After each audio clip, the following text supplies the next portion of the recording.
Hello, everybody, and welcome back to the Illiteracy Podcast. I'm your host, Tim Benson, a senior policy analyst at the Heartland Institute, a national free market think tank.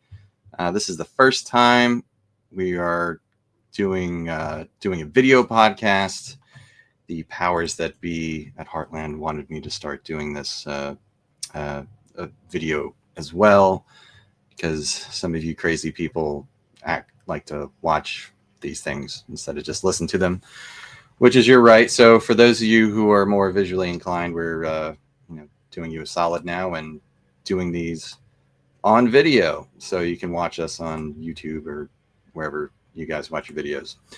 But anyway, so this podcast, for those of you just tuning in for the first time, if you haven't tuned into the audio podcast before, basically what we do here on the podcast is I invite an author on to discuss a book of theirs that's been newly published or recently published on somebody, someone, some event, some idea, something, et cetera, that we think you guys would like to hear a conversation about. And then hopefully at the end of the podcast, you go ahead and give the book a purchase and give it a read.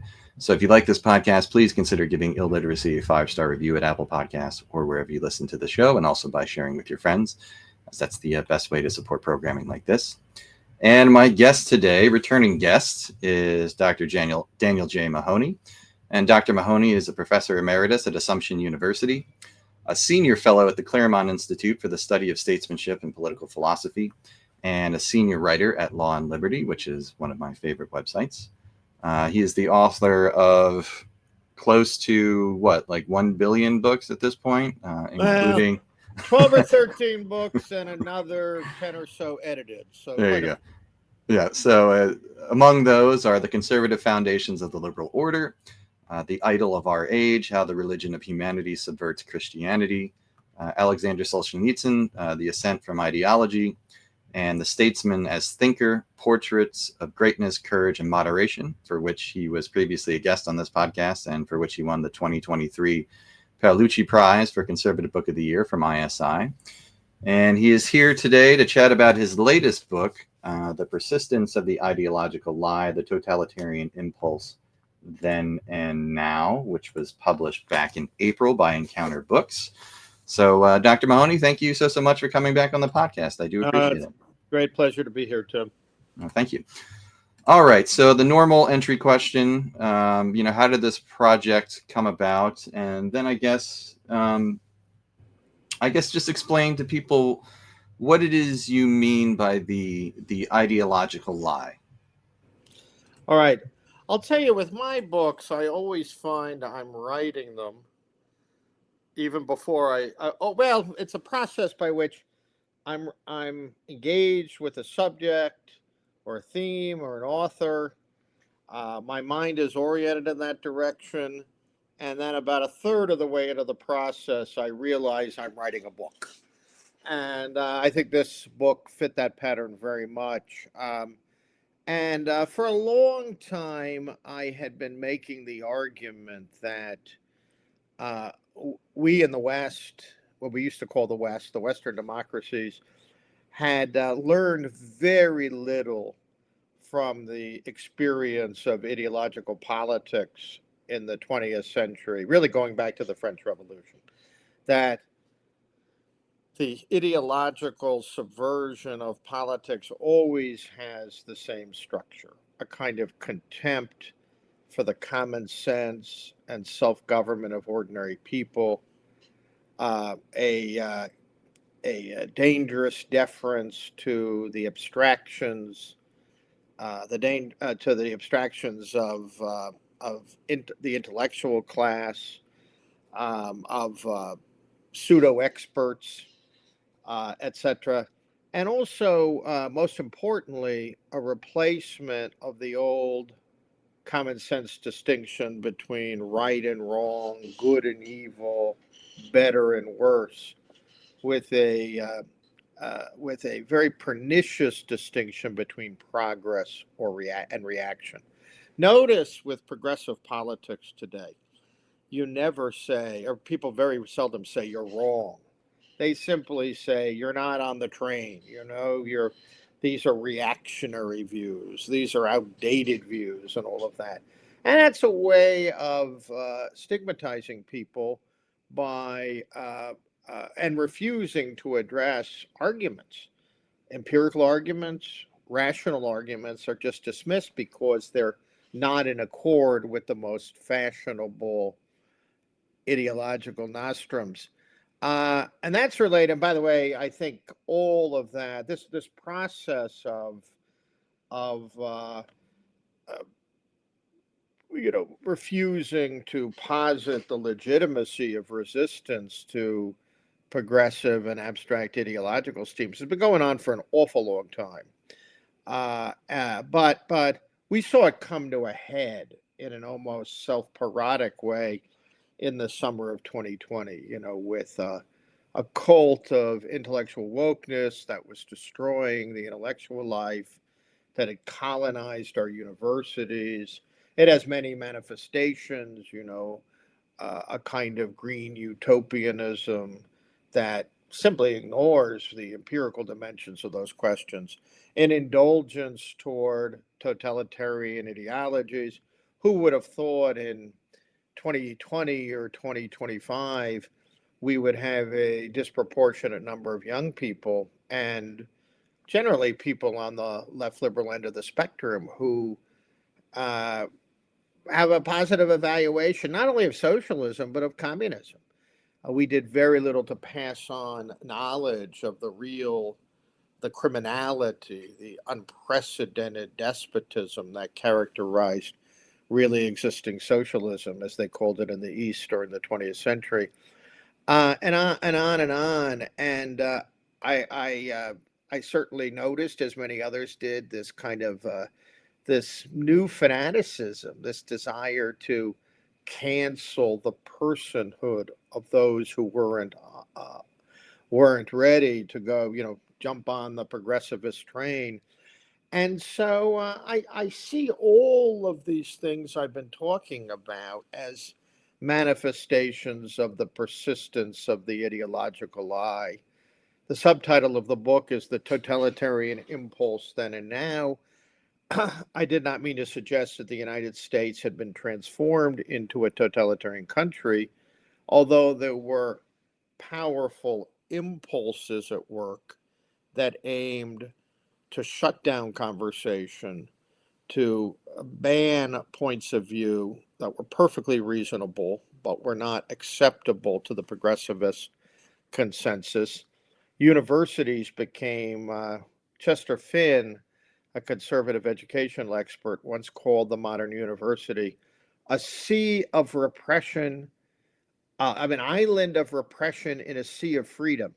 Of course, by 2020, the people who were coming out of the universities were colonizing civil society, and started having, the women in the New York Times editorial room, and they were mainly women, talking like Maoists, An explicitly Maoist organization, BLM, was celebrated for its anti-racism, when in fact it's an organization committed to a kind of unprecedented racialism, a racial obsessionism, worthy of the fascists and the Nazis.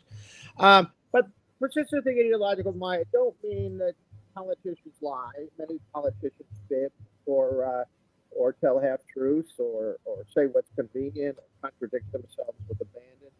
I mean a lie in a much more fundamental and radical sense. And that lie, it's linked to this displacement of common sense distinction between truth and falsehood and good and evil, with the ideological distinction between progress and reaction.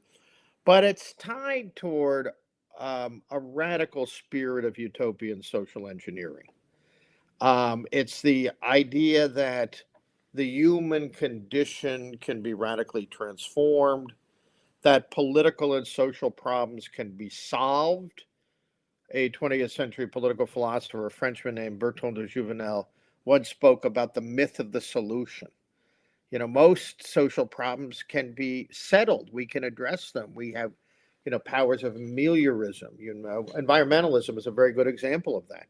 But the effort for some cosmic solution we change the whole of human life to address a problem that is in many ways ideologically defined. You're dealing with something different. You're dealing with a lie. You're dealing with a fundamental distortion of reality, and that distortion is linked to a view that we could fundamentally change the nature of man and the nature of society. So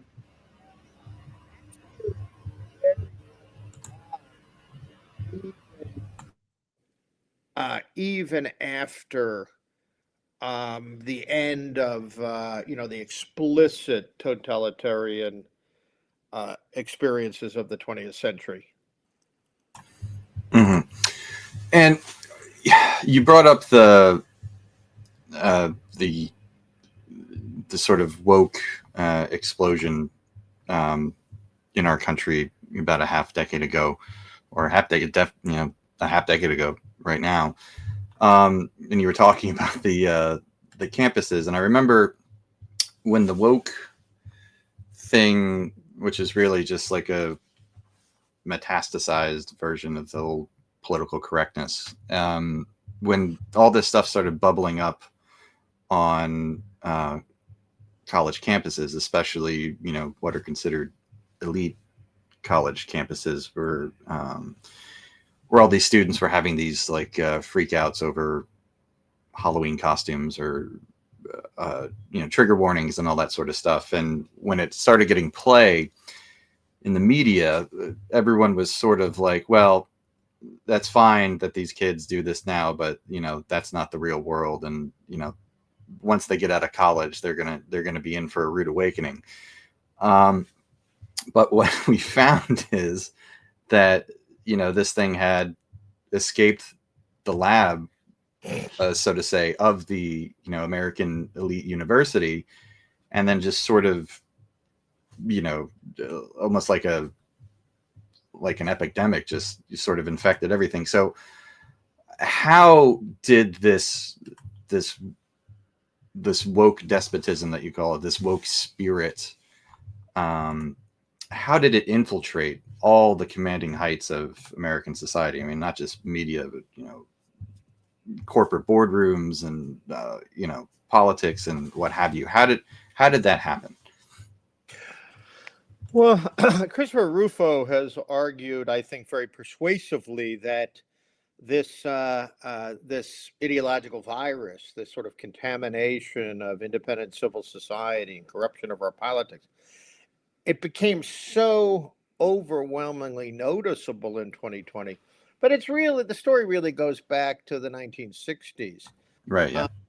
When universities decided to side with the least wise, least discerning, most ideologically progressive elements in our intellectual life. And for a very, very long time, I was an undergraduate at the College of the Holy Cross, a Jesuit university in Worcester, Massachusetts. And in 1979 or 80 or so, Alger Hiss, the traitor, the Soviet spy, did immense damage to our country, came to campus. I was the only one who challenged him out of an audience of 500. That was 1970. I will tell you, conservatives would win elections. Herbert Helmut Kohl in West Germany, Margaret Thatcher in 79 in Great Britain, Ronald Reagan in 1980. And yet the radicalization of the university, of the culture, of the elites would continue, would proceed apace. And I must say, a lot of people on the center right were blind to this precisely for what you raised. They thought, well, this isn't the real world. And I think there was an anti-intellectualism, underestimating the power of ideas, however perverse or corrupt, that people would come out and be normalized by the real world. But the real world started to become deeply informed by ideological categories. We could see it with race.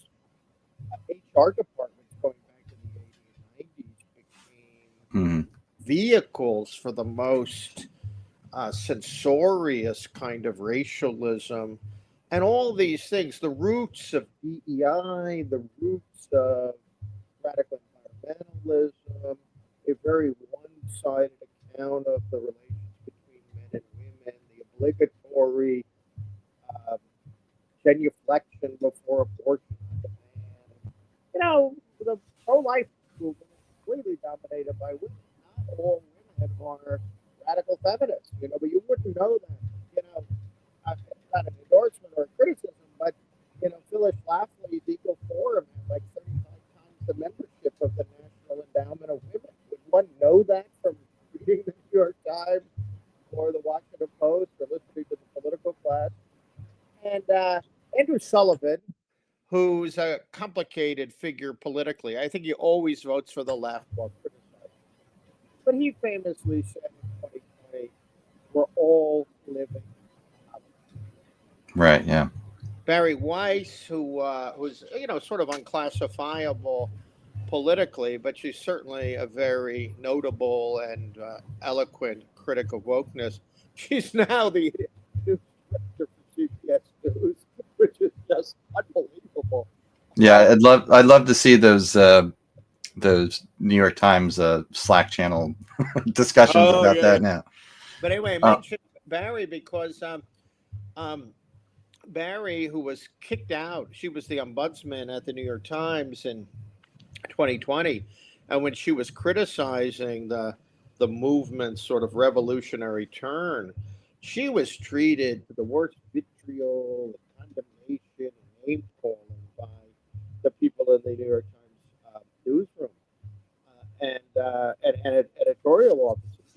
They were radicalized. They were, many of them that were not. I don't think they people who studied economics or history. They had majored in those ideological majors. You know, the ones that the studies majors. You know, where you're trained to be an ideologist. You know, your whole approach to social issues, to policy, to politics, to human life is what I call in the book the tyranny of the ideological cliches. Let's not forget the law schools.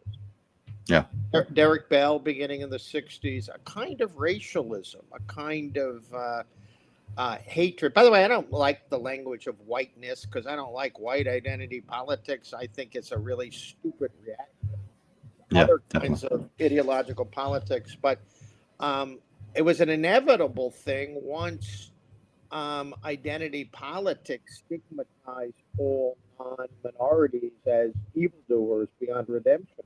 So all of this, and the anti-communism, the European Revolution of 1989, the collapse of totalitarian communism, you would have thought we would have learned some lessons from that. As far as I could tell, I just read a conference at the University of Texas with Gary Morrison and Flag Taylor on teaching about communist tyranny and criminality to the new generation. They know nothing. Of course, this all should have been done a very long time ago, but better late than never. So it's a long process, but I think the center right is elicited by the anti-intellectual economism.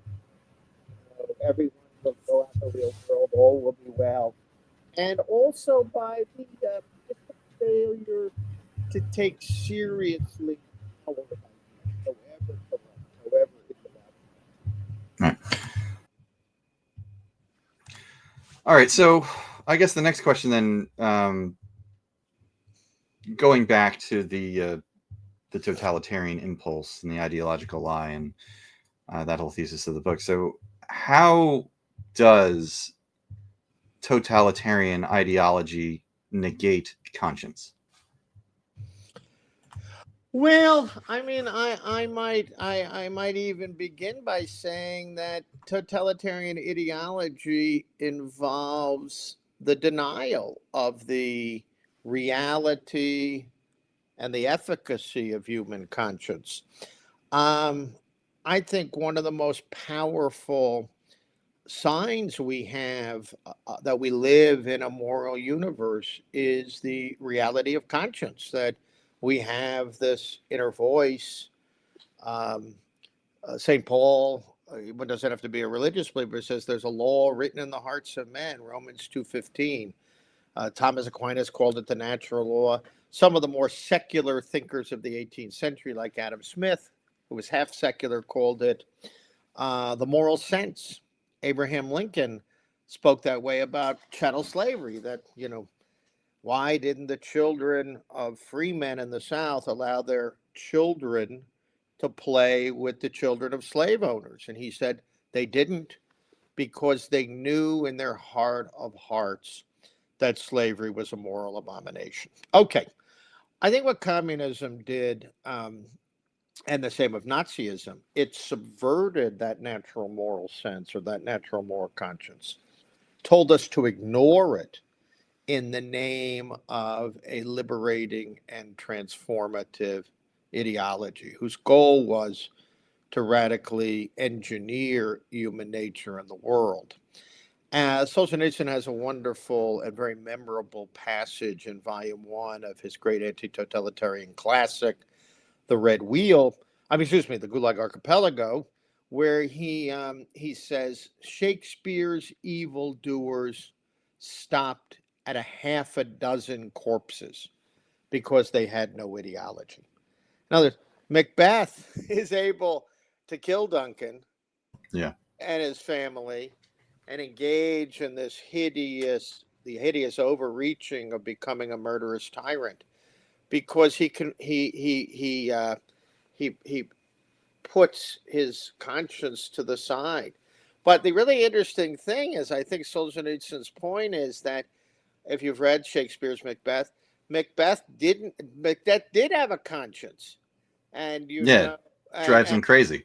And it drives him crazy. Even Lady Macbeth, Lady Macbeth at the beginning of the play, she's the one who's encouraging Macbeth to engage in this usurpation. She gives us a very memorable and dark soliloquy about wanting the milk in her breast to dry up. And she says, "Unsex me." Yes. Yeah. But at the end, she's the one who's desperately trying to get the blood out of her robe. Yeah. And she's on. But ideology is the thing that literally allows you to overcome your conscience. What you're doing is not a horrible act that violates your moral integrity, that is at odds with our natural moral sense. Ideology, these are necessary means to achieve perpetual political progress, to change human nature, to use the language of Robespierre in the French Revolution, to regenerate the human race.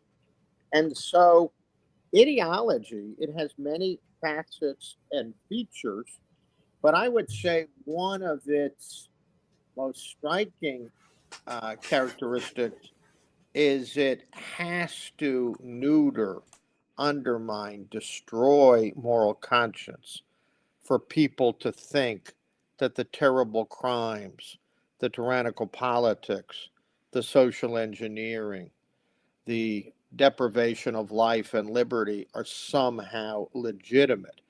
And they're only legitimate when the primordial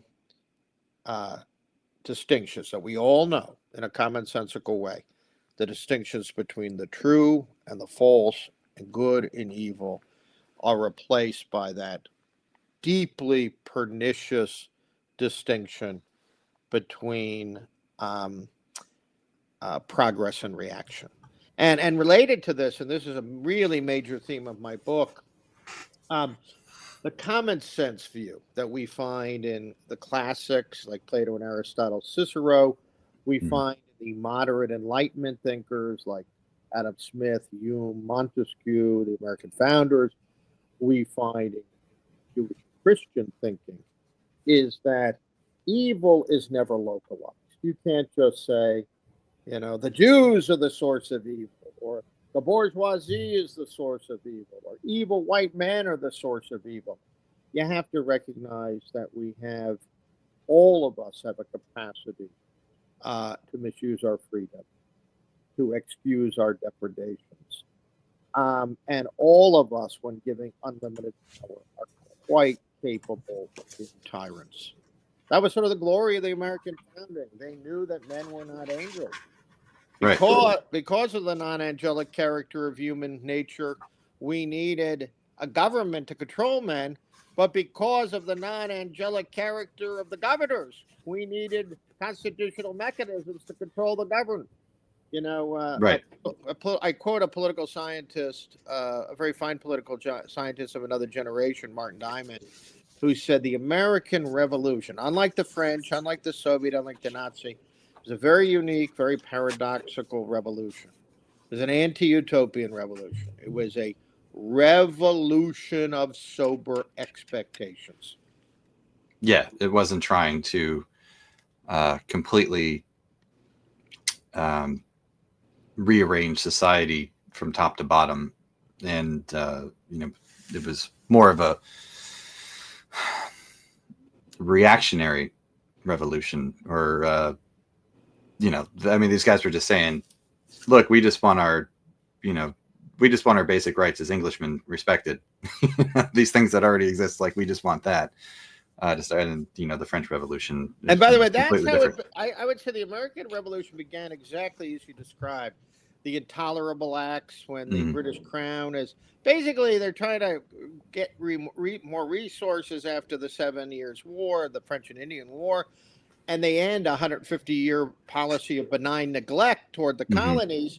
Salutary neglect, right? Isn't that the... Yes, salutary neglect was replaced by very heavy-handed policies. And as Edmund Burke wrote in his speech on Conciliation of America in 1775, the Americans were good Englishmen.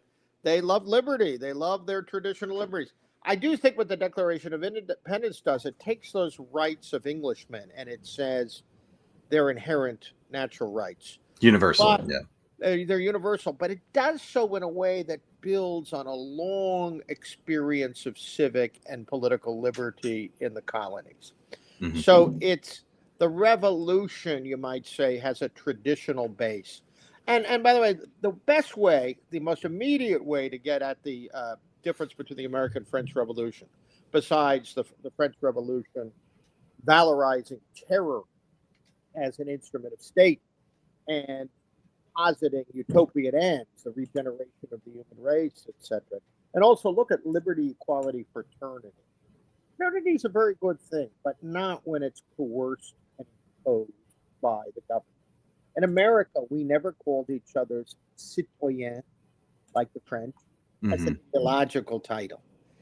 And it's like comrade, comrade. That's right. Yeah. And you can bet there's no authentic, non-coerced, non-ideologically brotherhood when you're forced to call each other brothers, right? Right. So that's America. The other thing is, it is true that the American founders occasionally spoke of things like a new order of the ages. But what they meant was not a utopian transformation of the human condition. What they meant was the capacity of free and lawful men to govern themselves, an experiment in republican government. A republic, if we can keep it, as John Adams said. Right. All right. But the French revolutionaries started a revolutionary calendar. The cessation of the monarchy, which took a couple of years, but once you execute the king and queen, you establish a republic. That's year zero. You have 13 months. You have 10 days in the week. You abolish the Christian Sabbath. You replace it with a fake day of revolutionary festivities. I mean, when you study French revolutionary history, it's very perplexing because of the calendar. Robespierre was finally, because the revolution had begun to devour itself, he was arrested and executed on the 9th of Thermidor in the year 2. Right. Which, for those of you who haven't learned the revolutionary calendar, that was July 7th, 1794. But Marx spoke of everything before communism or the communist revolution as the prehistory of humanity. That's like saying, he even used the image, kind of a Darwin-inspired image, that human beings to date, before the coming of revolutionary communism, we were like the great apes compared to human beings. We were earlier forms of primate. So the story of mankind had not yet begun. And that way of thinking is, the political philosopher Eric Voegelin said, it's just cut off from reality. It's imposing a second reality, a fake reality, onto human experience. And I think another way of thinking about ideological mode of thinking, or the ideological lie, is instead of starting within social practices, lived experience, you have these ideological abstractions that are highly visionary, highly utopian, that don't really cohere with human nature. And then you impose them on the real world. And then people are living in this world where they have, by the way, it wasn't as bad in the United States, but in some elite institutions, you had to listen to and learn a new language that really didn't cohere with common sense and ordinary experience. Look at all these fake academic fields where they write in perpetual jargon. Yeah, absolutely. Actually, since we're on the French Revolution, and you brought up Robespierre, and his timely passing in the month of Thermidor, how do Robespierre's the paradoxes of Robespierre sort of reveal the paradoxes that remain at the heart of this deformed version of modernity that is present in that totalitarian sort of ideology? Well, that's a very good question, a very fine question. There were certainly some American founders who wanted to believe that the French Revolution would just be a continuation of the American Revolution. They felt obliged to sympathize with it and support it. Jefferson was that way. I mean, he was turned off by the terror, but still, they're on our side, that kind of thing. That was not the view of three of the greatest of our founders: George Washington, Alexander Hamilton, and John Adams. All three of them were repulsed by any suggestion that the French Revolution was, in effect, part of the same process as the American Revolution.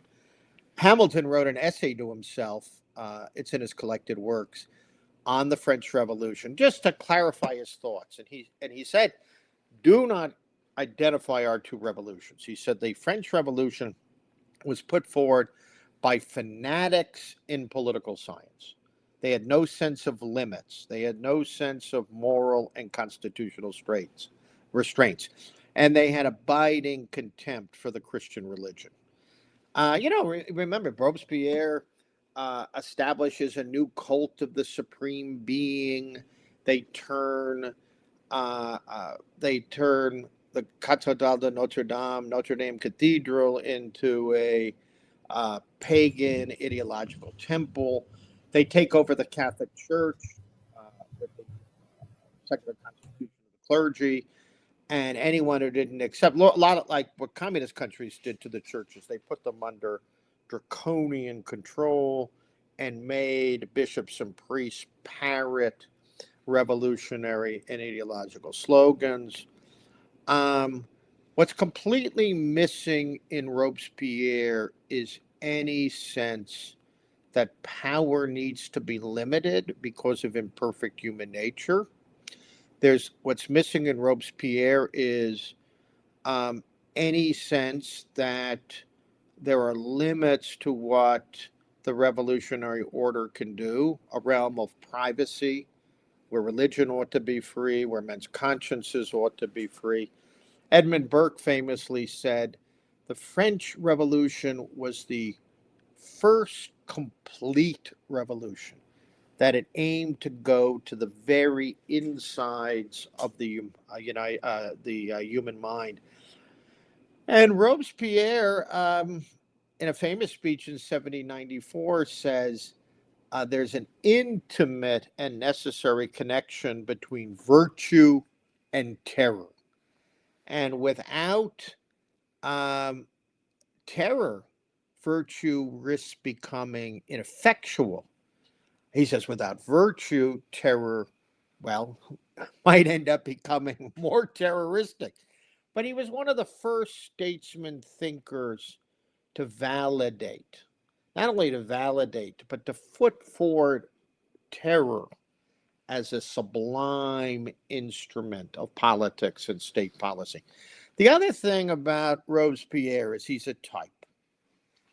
Lenin was a bit like this. Dzerzhinsky, the founder of the Cheka, the Soviet secret police, a former Polish Catholic seminarian, gave up the old religion and became a fanatic of the new religion, of a secular ideology that had thrown out conscience, moral sense, the moral law. And these guys were aesthetes in a way. They lived and died for the revolution. They weren't like corrupt, 1950s Soviet apparatchiks living at their dachas. They would sacrifice everything for the transformation of the world. Robespierre was famously called by his contemporaries the incorruptible. Right, yeah. There's no evidence he ever had sex with a woman.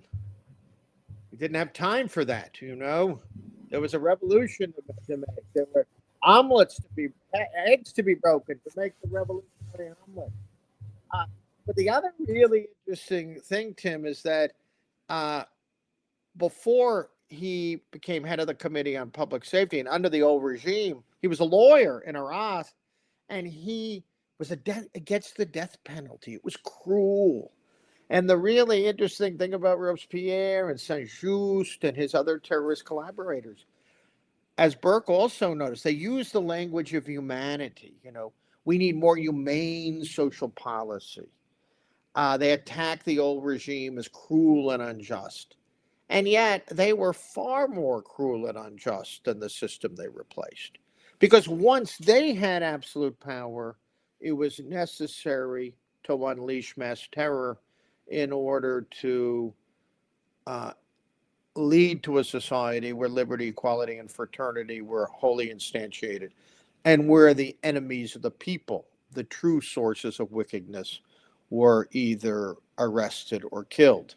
So it's all there, the ideological syndrome, and Robespierre thought he was a benefactor of humankind. Paul Johnson wrote a book about 20 years ago called The Intellectuals, maybe 25 years ago. Yeah, it's a great book. Yeah, it's a great book. He looks at a modern type, and that modern type can be summed up in a single sentence. They're the people who love humanity, but despise. Right.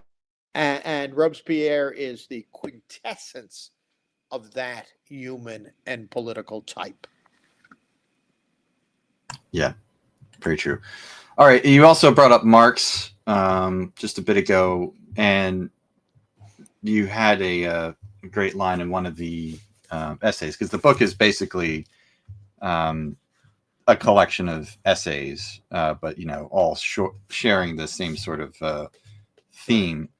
And you said and very much crafted to be a unitary book. Yeah. Right. Yes. Right. But right. you can with value read any individual chapter. But if you want to see the theme of the ideological lie develop, then you really should read from beginning to end. Right. So you said that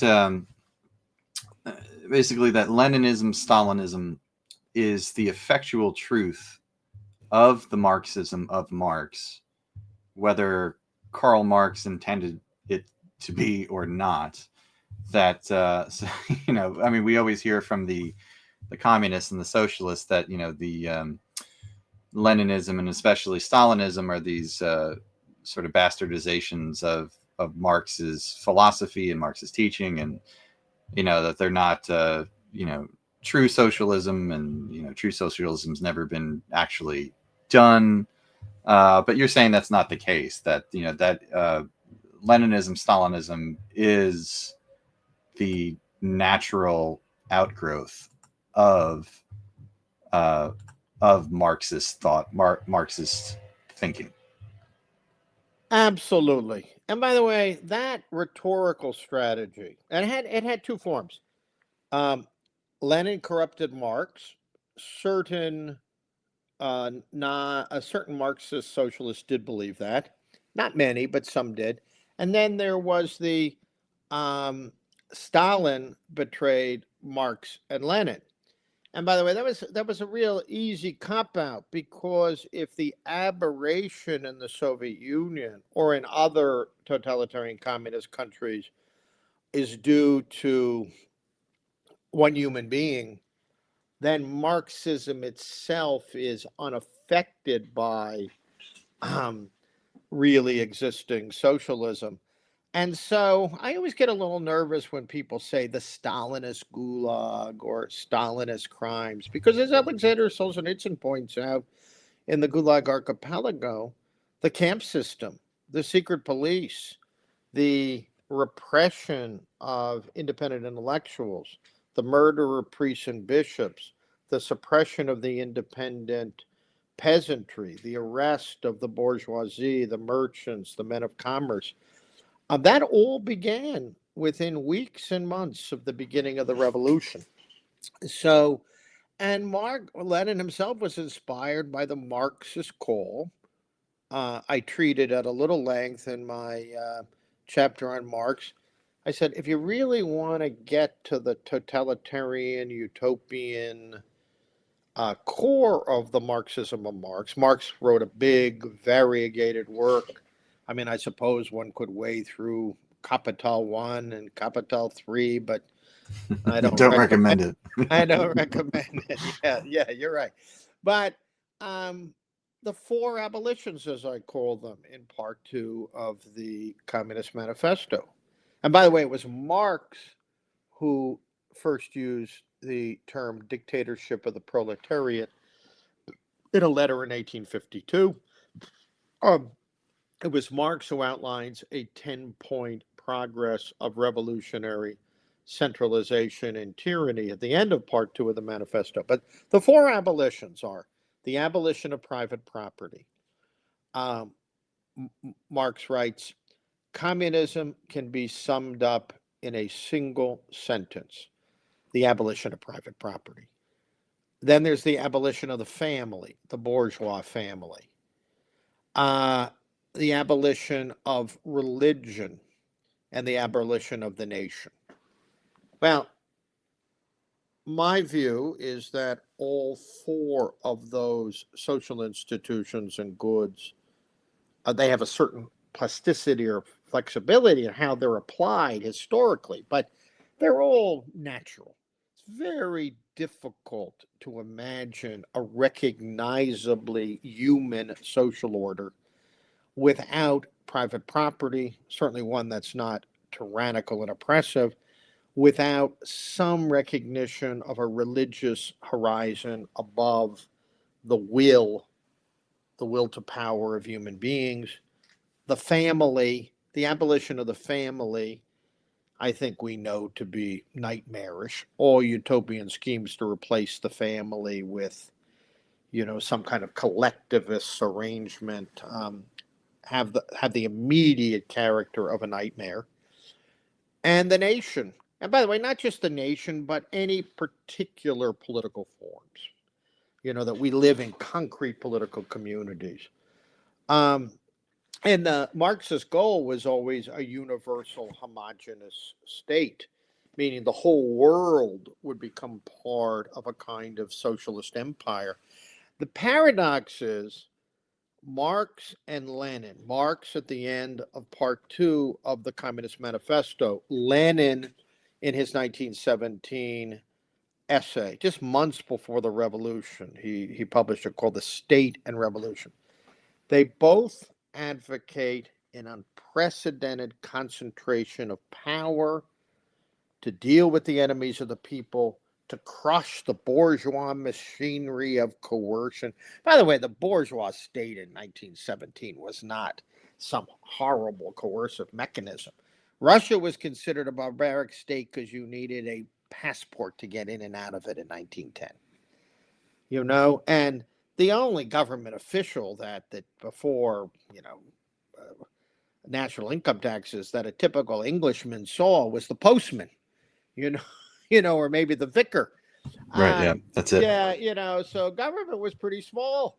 And so anyway, the idea that you could have an unprecedented centralization of polity, economy, society. You can go at enemies of the people. You can crush the religious minded. And then somehow, since evil is located in all those institutions, once you do that, in the famous language of Karl Marx, the state will wither away. Max Weber, writing in 1918, says when you do those things, you create a totalitarian state, and given imperfect human nature linked to ideological fanaticism, that stuff will never wither away. And I think we know enough about human nature and human historical experience to know that even though Marx, if you read Marx or Lenin, they're constantly denouncing the more humane, moderate socialists Right. as utopians. But what's more utopian than that? The belief that you can have a historically unprecedented concentration of power in imperfect men and expect it all to end in a kind of anarchical bliss.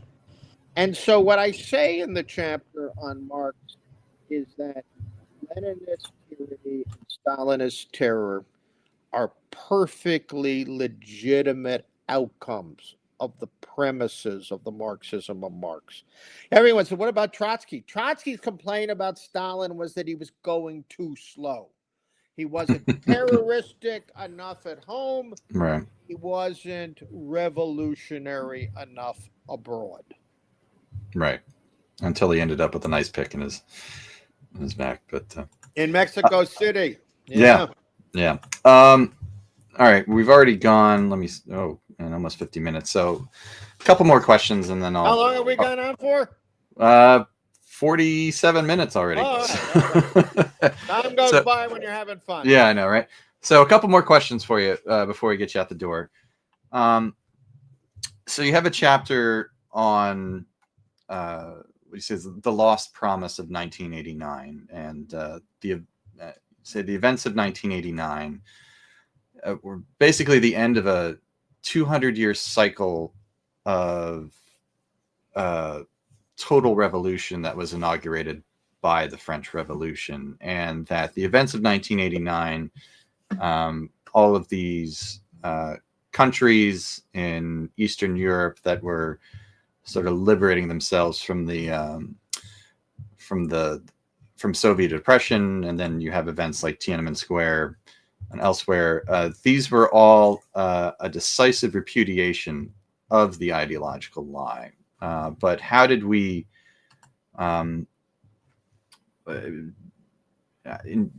squander the promise of that year, which is, 35 years ago now?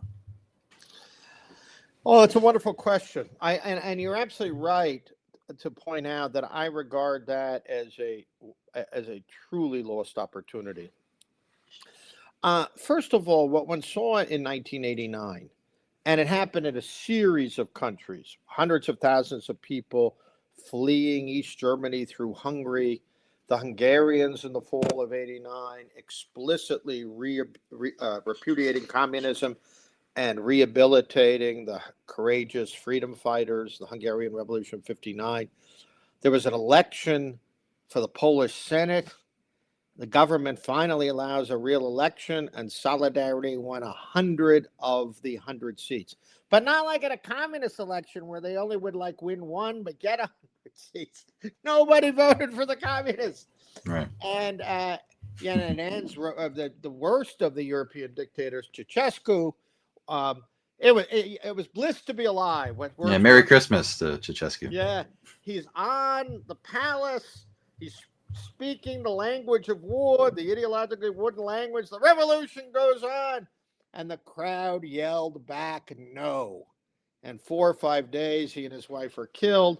Well, it was very exciting when Václav Havel was sworn in. He had been a political prisoner 4 times in the 1780s, an inveterate anti-communist, and he's the president of Czechoslovakia on January 1st, 1990. I cannot tell you how dramatic. This was as dramatic as the opening months of the French Revolution in 1789.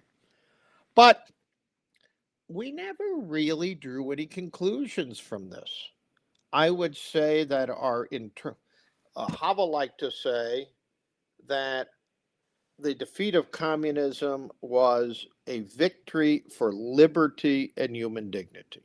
And it was, of course, a repudiation of ideological mendacity. Mendacity, of course, just being a fancier word for lies. But in the West, we said, oh, capitalism defeated communism, which was true, but a very low-level, superficial. Yes, societies cannot work without markets, and that would have been part of a more fundamental. But what happens when you try to engineer the human soul? What happens when you war with human creativity and individuality? What happens when you give a ideological justification of the confiscation of political liberty, when people have to speak publicly in the language of newspeak and doublespeak, to use the categories, the still pertinent categories of George Orwell? We never thought about any of that. And, it's funny, I don't know how old you are, Tim. I think considerably younger than me, but I would say 43. 43. Okay, so you were a boy. Yeah, but I mean, I do remember in late 1989 when, like, seeing the Berlin Wall come down on TV. And I still have, actually, the first time I went to Berlin, I have a piece of it somewhere. Great. A lot that people did that, and it was a smart thing to do because it's a piece of human history. So President George W. Bush, a perfectly honorable man, when he was asked what his comment was about the fall of the wall. And by the way, I had tears in my eyes on November 9th, 1989, because I went into class the next day. I was teaching a course on Soviet politics, and I said, it wasn't it glorious what happened last night? It was a Friday, and none of the kids had heard about it because they were at the bars that night. And I looked at them, and I learned a long time ago, never yell at students, but you can poke fun of them. And I said, guys, you're being a little pathetic. You're going to learn about the most dramatic events of the age in an adult education class when you're 55. They were drunk through the fall of the Berlin. Well, I mean, to be fair, there was no social media or cell phones or anything with it. So if you were out and there was no TV or radio, I mean, you were just, and a lot of them were tuned out from politics. You're right. Yeah, no, you're right. But still, the fact that 40 students, none of them had heard about the collapse of the Berlin Wall was no one read the paper in the morning, I guess. No, that's really, I think, what it said. George Bush said it wouldn't be prudent to talk about it, wouldn't be prudent to comment on the. And they made fun of him when Saturday Night Live was still a little funny. Yeah, Dana Carvey made fun of him about that. There was but it wasn't. We didn't need to gloat about the fall of communism. We needed to explain to our own citizens what this meant, what was at stake, and why. I have a friend, Sean McMeekin, who has a wonderful book out called he's a Russianist, who's written very intelligently on the politics. Yeah, he's been on the show a couple times. Okay, Sean. Yeah. Mm-hmm. By the way, Sean is one of those people I call preternaturally articulate. He's a fast talker. He's very smart. He's got all the facts and figures, the history, the politics, the philosophy. He was with me at that the conference on teaching communism to the new generation. But his book is very strikingly called "The Rise and Fall and Rise of Communism," and the last rise has to do, I think, with two things: the increasing number of young people who think communism is a good thing. I used to say, my students think communism is good in theory. In the 80s, I'd hear, but maybe not so good in practice. A lot of them think it's good in practice, too, because they know nothing of its history. Right. Yeah. I mean, and they just haven't, they don't have the experience of living through it. And I mean, it just seems to be one of the flaws of human nature is that, lessons are forgotten very quickly until, that the Burke line, I think it's Burke, that, is it, man will learn, so man is or experience is the teacher of mankind. He will learn by no other way, basically.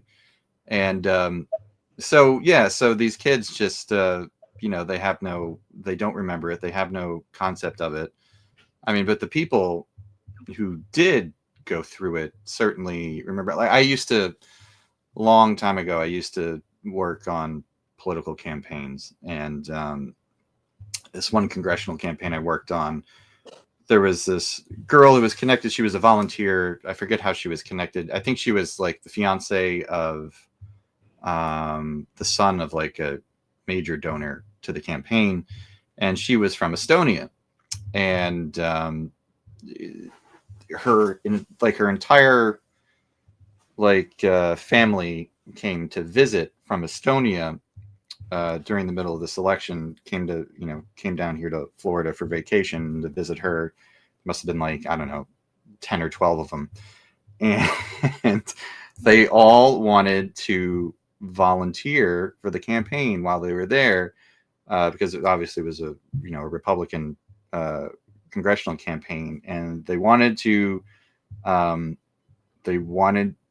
campaign for the Republican because Republicans are the party of Ronald Reagan, and Ronald Reagan was the one, that stood up to the Soviets and, precipitated their freedom as they saw it. So they were all, gung ho, all these Estonians that couldn't speak a word of English. I mean, so we basically just put them out, in the corner holding signs and stuff like that, because there's not much else they could do. The Estonian Republican contingent.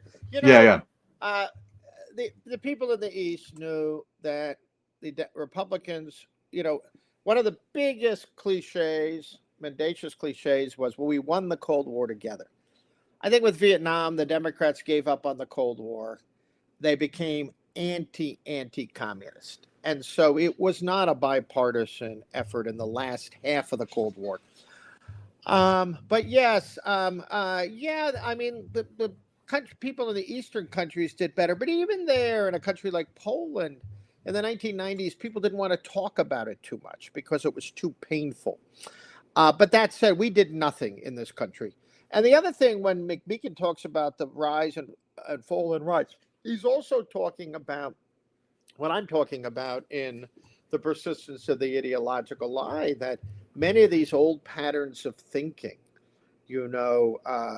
castigating people who disagree with you as having, Leo Strauss called it the reductio ad Hitlerum.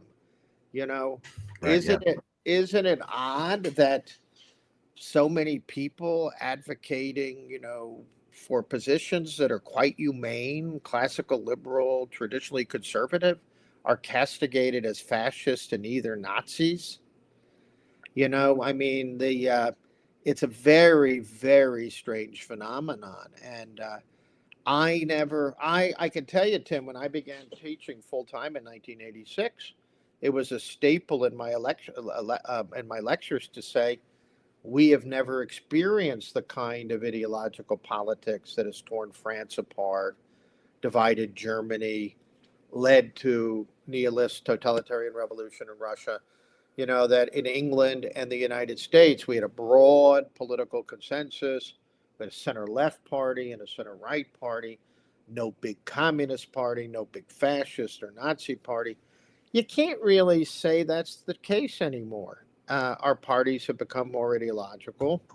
The left has become much more sympathetic to the totalitarian model, and the young are increasingly attracted to political ideologies and models that reveal themselves to be utterly destructive when in power. One of my favorite books is a book by two Russian emigres, beautiful dissection of totalitarian social engineering, and it's called Utopia in Power. The problem is, utopianism sounds like a bad idea, but when it comes to power, utopianism becomes totalitarian repression. Mm-hmm. And that's what we have to remember.